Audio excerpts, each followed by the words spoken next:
এক গ্রামে বাস করত একটি মেয়ে এবং তার বন্ধু বান্ধব। সে একদিন হঠাৎ রাস্তা দিয়ে হাঁটতে হাঁটতে এক জায়গায় যাচ্ছিল।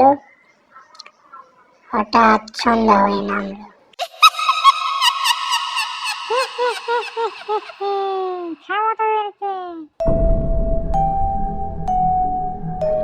তখনই হঠাৎ এক শয়তান ডাইনি তার সামনে দিয়ে জঙ্গল দিয়ে দৌড়াদৌড়ি করতেছিল। তোদের আজ রক্ষা নেই। আরে বাবারে, পালাও পালাও, শয়তান ডাইনি আসছে। এক্ষুনি খাবো তোদেরকে। হঠাৎ এসে সামনে এসে দাঁড়িয়ে পড়লো। দাঁড়া বলছি, দাঁড়া। এই দাঁড়া দাঁড়া শয়তান ভূত, যাবি নাকি এখান থেকে, নাকি তোর উল্টা ব্যবস্থা নিব?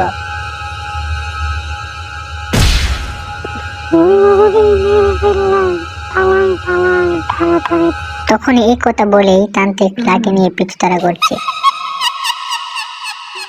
এই কথা বলে তান্ত্রিক ডাইনিকে গ্রাম ছাড়া করলো। ভিডিওটি ভালো লাগলে অবশ্যই লাইক, কমেন্ট, শেয়ার এবং সাবস্ক্রাইব করে রাখবা।